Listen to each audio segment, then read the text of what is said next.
When I first arrived in Mapletown, I thought it was the most peaceful place in the world. The train stopped in a small station, surrounded by quiet streets and little wooden houses. The air smelled of rain and soil. Everything looked clean and safe. I felt like I was stepping into a painting. My husband Mark held my hand tightly and smiled at me. He said that this was our new beginning. He had found a good job as a doctor here, and he believed we could build a better life together. I was full of dreams. I wanted to make the town beautiful, friendly, and full of life. I imagined myself teaching people about books, art, and new ideas. I believed that change was possible if people cared enough. The first few days passed in excitement. Mark showed me our new home, a small white house near the main street. The house had a garden full of yellow flowers and a big window in the kitchen. I loved how the sunlight came through in the morning. I unpacked my books and pictures from the city and began to decorate. Everything was new, but it did not scare me. I was ready to build something meaningful. I was ready to make Mapletown a better place. The people were kind but distant. They smiled politely when they saw me, but I could feel they were watching me with quiet curiosity. They had lived here all their lives, and I was an outsider. I wore city clothes, spoke quickly, and often talked about ideas they did not understand. I tried to join them. I went to the local store, the church, and the library. I asked them what they needed, what could make the town better. Most of them only smiled and said, "Mapletown is fine as it is." That answer made me confused. How could anyone believe that nothing needed to change? The streets were silent after sunset, the houses looked old, and no one seemed to dream of more. Before we continue, I would love to know where you are listening from. Which city or country are you in? Share it in the comments below. And if you are enjoying this story, please subscribe for more emotional English stories every week. Mark worked long hours at his clinic. He said people needed him, and I admired his dedication. But sometimes, when I waited for him in the evenings, I felt lonely. I looked out of the window and watched the streetlights. Life in Mapletown was slower than I expected. I missed the sound of music from the city, the laughter of friends, and the freedom to walk anywhere. Here was fixer. Everything felt controlled and quiet. I wanted to talk about books and art, but people preferred to talk about weather and food. I wanted to bring new ideas to the women here, but they only smiled and told me to relax and enjoy my husband's success. They said a good wife should not try to change everything. One afternoon, I joined a small women's group at the local hall. I hoped it would help me understand the town better. The room was full of soft voices and the smell of coffee. The women were polite, but they looked at me as if I was too different. They talked about recipes and garden work, while I talked about education and community. When I suggested building a reading club or a small theater for children, they exchanged short looks and laughed politely. One woman said softly that such things were not necessary for Mapletown. I went home with a heavy heart that day. It was the first time I felt truly alone. Mark listened to me with a calm smile when I told him about it. He said I should not worry. He told me that people here liked simple things. He said I was expecting too much. He promised that with time I would learn to love the quiet life. But deep inside, I wanted something more than quiet. I wanted purpose. I wanted to make a difference. When I told him that, he only laughed and kissed my forehead. He said, "Clara, you wanted change. Here, you can make it slowly. Give it time. His words were sweet, but I could feel something in them. His version of change was not the same as mine. As weeks passed, I began to understand Mapletown better. The main street was full of small shops, a bakery, and one cafe where people met every morning. The same people sat in the same chairs, drinking coffee and reading the same newspaper. The conversations were always about the same things. Nobody seemed curious about the world outside. When I asked about art or travel, people smiled politely and changed the subject. I realized that they did not want to dream. They wanted safety.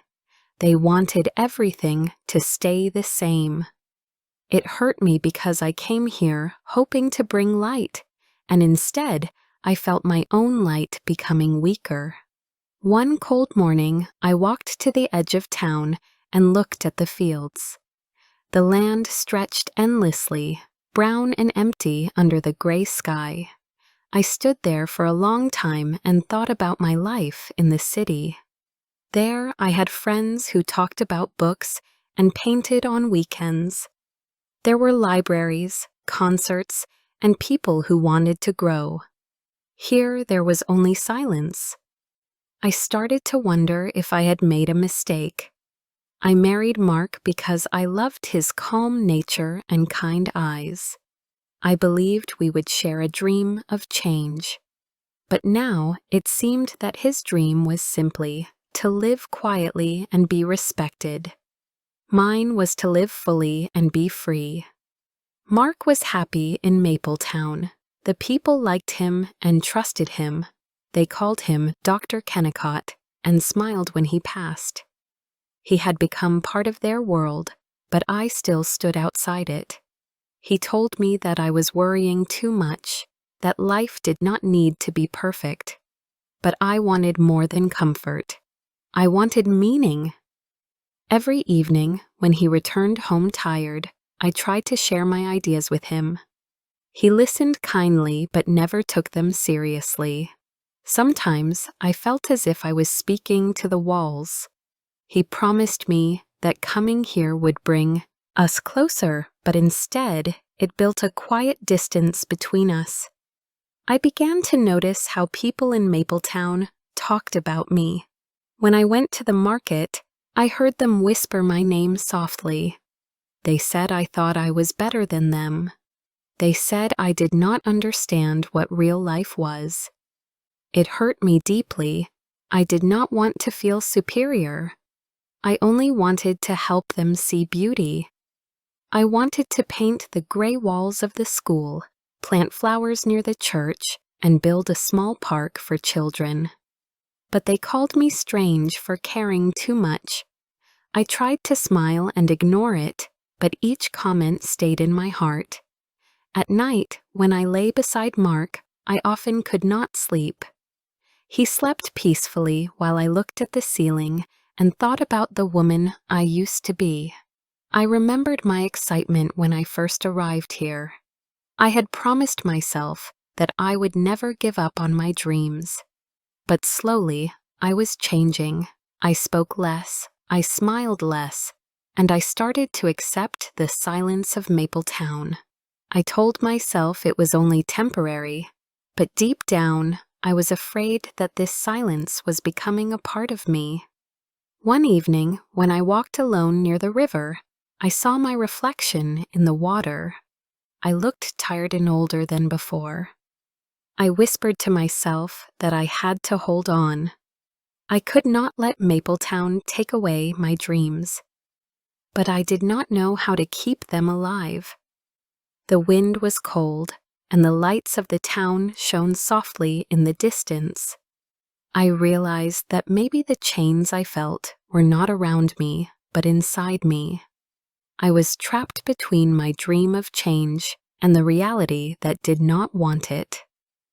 When I returned home, Mark was reading in the living room. He looked up and smiled. He said he loved this town because it was peaceful and good. He said we were lucky. I looked at him and wanted to believe his words, but I could not. I smiled back, but my heart felt heavy. He had promised me change, but now I was beginning to understand that what he called change was only comfort, and what I wanted was freedom. That night, I lay awake and listened to the quiet streets outside. The wind moved gently through the trees. I felt the soft rhythm of life in Mapletown. It was calm, slow, and unchanging, and I realized for the first time that I was living in a place where time stood still. Before I continue with this story, please like, subscribe, share, and tell me in the comments where you are listening from. Your support means a lot. Now, let's continue. Winter came early that year. The streets of Mapletown were covered with thin snow, and the roofs looked white and still. I often stood at the window, watching the world outside my house. Everything looked beautiful from a distance, but when I stepped out, it felt lifeless. People walked quickly and did not stop to talk. Their smiles were short and polite. I tried to start conversations, but they ended before they truly began. I realized that the people of Mapletown were not unkind. They were simply afraid of anything different. Mark loved his work, and every evening he came home tired but satisfied. I cooked dinner and listened to his stories about patients and their families. He told me about the little boy who broke his arm, the old woman who never took her medicine, and the farmer who brought him apples to say thank you. I smiled and listened, but inside I felt far away. His world was full of people who needed him. Mine was full of silence. I wanted to tell him that I needed something too. I needed meaning. But each time I tried, he said kindly that I should not think too much. He said I was lucky. He said happiness was simple if I only accepted it. Sometimes I walked around the town alone.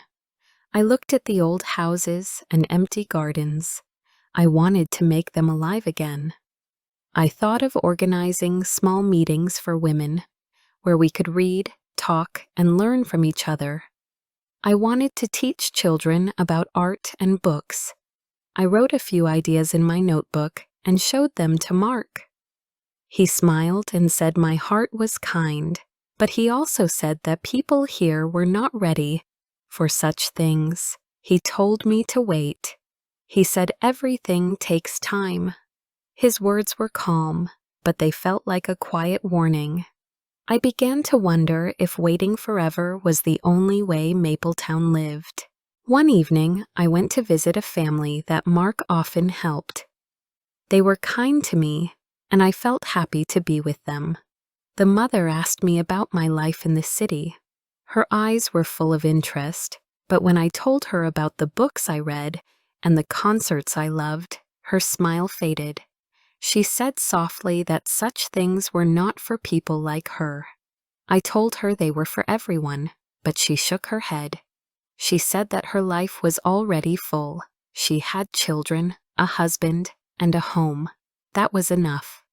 On my way home, I felt sad. I wanted to believe that people could dream of more, but maybe they were right. Maybe I was the one who was asking for too much.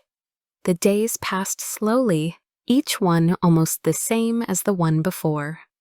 I cleaned, cooked, and smiled when people greeted me. I helped Mark with small things and tried to keep the house warm and pleasant. But inside, I felt smaller every day. I began to forget who I was before Mapletown. I used to be full of ideas and energy. I wanted to learn, travel, and share. Now I only wanted to get through the day without feeling lonely. I began to understand that love was not enough when your dreams were silent. Sometimes I thought about leaving. I imagined taking the train back to the city, finding work, and living among people who loved art and words. But then I looked at Mark and saw how peaceful he was here. I could not hurt him. He loved this place, and he loved me in his quiet way. So I stayed. I told myself that love meant staying, but my heart whispered that love also meant freedom. I did not know which truth was stronger. Spring arrived, and the snow melted. The streets filled with the sound of children playing, and flowers grew again near the river. For a short time, I felt hopeful. I started a small project. I asked the mayor if I could paint the school wall with bright colors. At first, he looked surprised, but then he said yes. I spent days painting with a few children who wanted to help. The work made me happy. When we finished, the school looked new and full of life. I stood in front of it with pride. But the next week, some people complained. They said the colors were too strange, that it did not look like a real school anymore. One morning, I walked past and saw that someone had painted over my work with gray. I stood there for a long time, looking at the dull walls. I felt as if a part of me had been erased with the paint. When I told Mark what happened, he looked uncomfortable. He said I should not be upset. He said people only wanted to keep things simple. He told me again that I had to understand their ways. I wanted to shout that I was trying to understand, but they never tried to understand me. I wanted to tell him that I felt trapped. But when I looked into his calm, kind eyes, I could not speak. I only said that I was tired, and he nodded as if that explained everything. After that, I stopped trying to change Mapletown. I went out less. I read in the evenings and walked near the river on quiet afternoons. I began to see beauty in small things, like the light through the kitchen window or the sound of birds near the garden. But this beauty felt different. It was not joyful. It was something that helped me survive. The people still greeted me politely, but I knew that I would never belong here completely. I was learning how to live with that. One day, a letter arrived from a friend in the city. She wrote about a new exhibition and how much she missed our long talks. She said I should visit her. For hours I held the letter in my hands. My heart wanted to go, but when I told Mark, he said it was not the right time. He said he needed me here. He said the town needed us both. I smiled and said I understood, but inside, I felt something close. It was like a door slowly shutting between my heart and my dreams. Sometimes at night, I thought about the meaning of the promise he made to me. When we left the city, he told me we were going to build a new life. He said change would make us stronger. I believed him. I thought we would create something better together. But now I realized that his idea of change was only comfort in another form. He wanted peace. I wanted growth. He wanted quiet. I wanted movement. It was not anger that filled me anymore, but sadness. One morning, I woke up early and watched the sunrise over the rooftops. The town looked peaceful, almost beautiful. I thought about how much time I had spent trying to change it. Maybe the truth was that I had to change myself instead. I could not make Mapletown different, but I could decide how I lived in it. I could choose not to lose my heart to its silence. That thought gave me a strange strength. When Mark came down for breakfast, he smiled at me. He said the day looked bright and asked if I wanted to walk with him to the clinic. I agreed. We walked slowly through the quiet streets. People greeted him with respect. They greeted me with polite smiles. For the first time, I did not feel angry or sad. I felt distant, as if I was seeing everything clearly. I realized that the town would never change for me, but I could stop fighting it. I could find my peace somewhere inside myself, not in their approval. That night, I opened my old notebook again. The pages were full of ideas and dreams I once had. I read them carefully, one by one. Some felt childish now, but others still touched something deep inside me. I decided to keep writing, not for the town, not for anyone else, but for me. I wanted to remember who I was before I became quiet. The house was silent except for the ticking clock on the wall. I looked at Mark reading by the fire. His face was calm and kind. I loved him, but I also knew he could never understand the part of me that still dreamed. I closed my notebook and whispered softly to myself that maybe change was not about others at all. Maybe it began the moment I refused to give up on who I truly was. Outside, the night covered Mapletown in soft darkness. The lights in the houses went out. One by one, I sat by the window, watching the stars appear. The town was still the same, but something inside me had started to move again. I did not know what would come next, but for the first time in months, I felt alive. The summer came early that year. The sun stayed longer in the sky, and the air felt warm and gentle. The trees around Mapletown were full of green leaves, and the streets looked brighter than before. But inside, I felt a strange stillness. Something had changed in me, though I could not explain it yet. I no longer tried to make Mapletown different. I no longer waited for people to understand me. I only wanted to understand myself.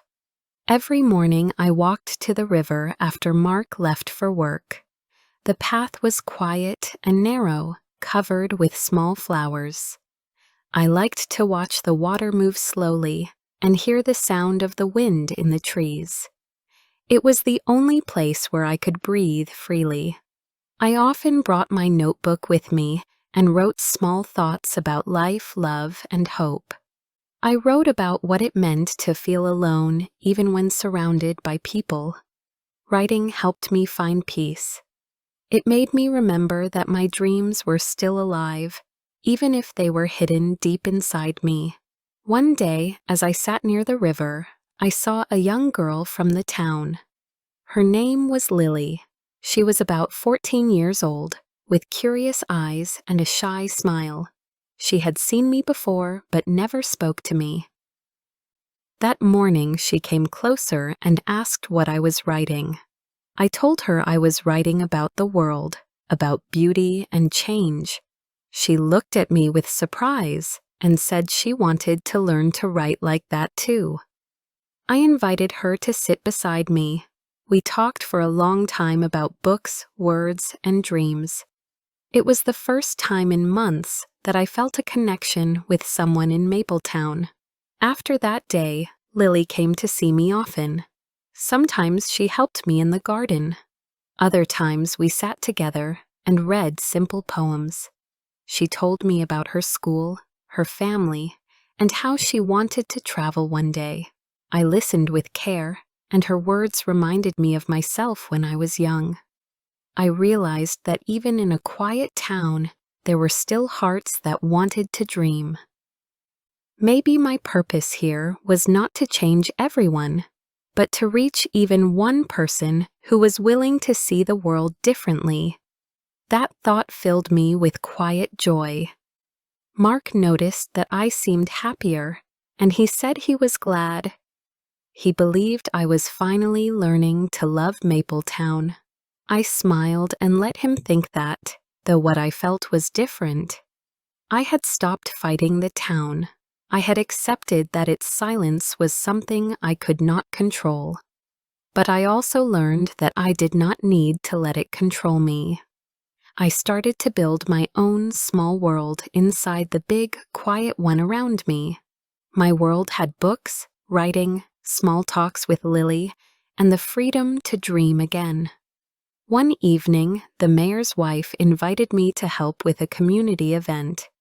They were planning a fair for the children, and they needed someone to organize a reading corner. I said yes. I did not expect much, but I wanted to help. When the day came, I prepared simple stories and drawings for the children. To my surprise, many of them came. They listened with shining eyes as I read stories about courage, kindness, and adventure. Some of the parents watched from a distance, and a few even thanked me afterward. For the first time, I felt that my presence was not strange anymore. Maybe the town had not changed, but its eyes were opening little by little. That night, I sat with Mark and told him about the event. He was proud of me. He said I had finally found my place here. I smiled, but I did not tell him the truth. It was not Mapletown that had given me a place. I had created one for myself. I learned that belonging did not mean losing who you are. It meant finding peace between your heart and the world around you. I still missed the city sometimes. I missed the noise, the colors, and the people who dreamed loudly. But now I knew that dreams could live quietly too. Months passed, and the summer slowly turned to autumn. The air became cool, and the leaves changed color. I began to think about the future. I was not unhappy, but I was not complete either. I loved Mark, but I also knew that love alone was not enough. I needed purpose. I needed growth. One evening, I sat by the window and looked at the street outside. The lamps glowed softly, and I saw people walking home after work. They looked peaceful in their simple way. For a moment, I felt a gentle sadness. I realized that my time in Mapletown had taught me something important. Change does not always happen in big ways. Sometimes it starts quietly, inside the heart. One afternoon, a letter arrived for me from my friend in the city. She invited me to spend some time with her and help at a new school for children.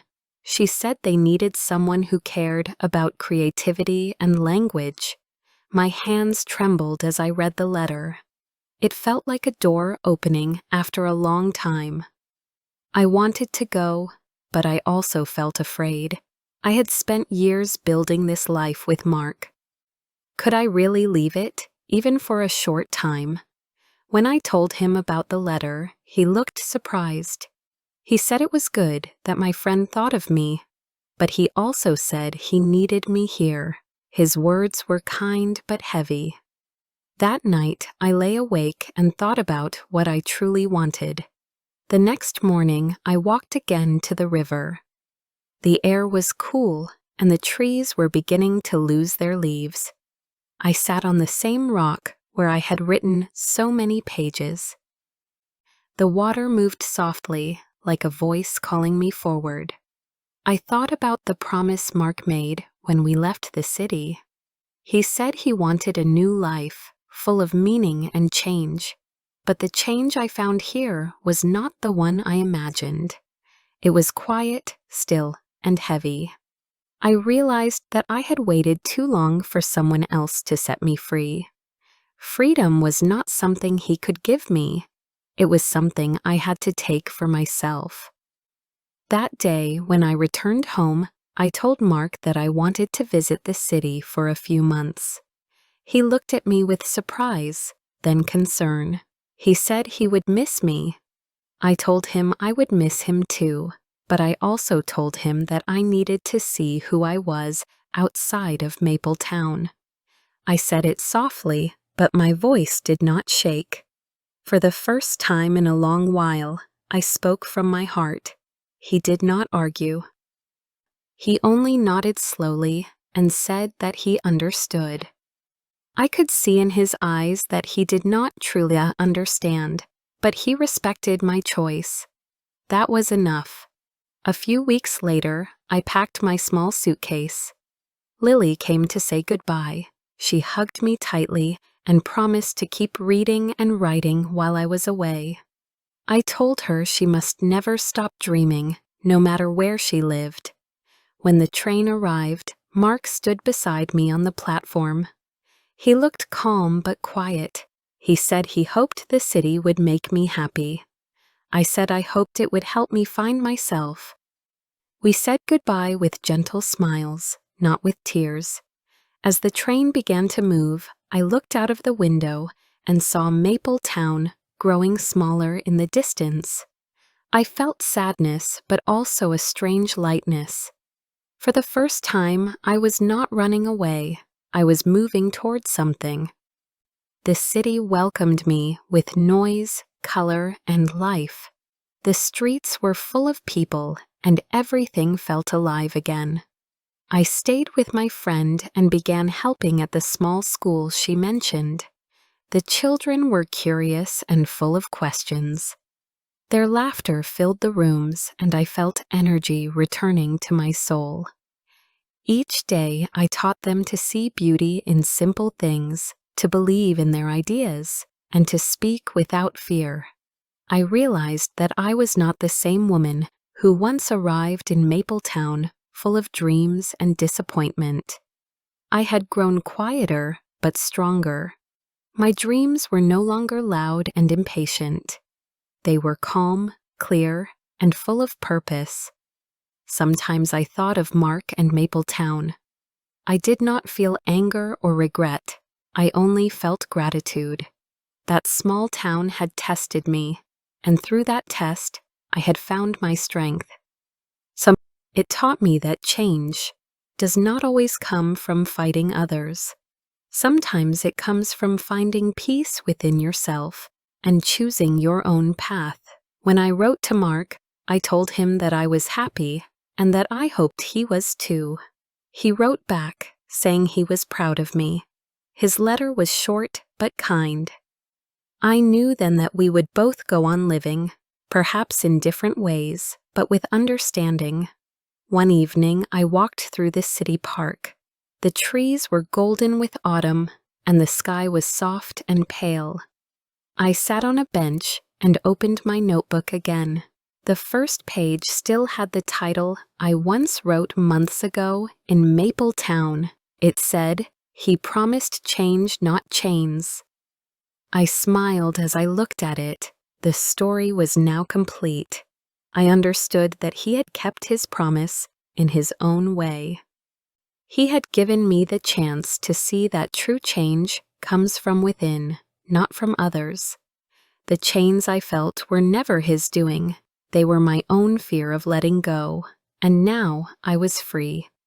As the evening light faded, I closed my notebook and walked home through the soft glow of the city lights. My heart was calm. I knew that life would still have quiet towns and unspoken expectations, but I would never forget what I had learned in Maple Town. I had gone there to find change in others, but I had discovered it in myself. And for the first time in many years, that was enough. If you liked my story, please like, comment, and share.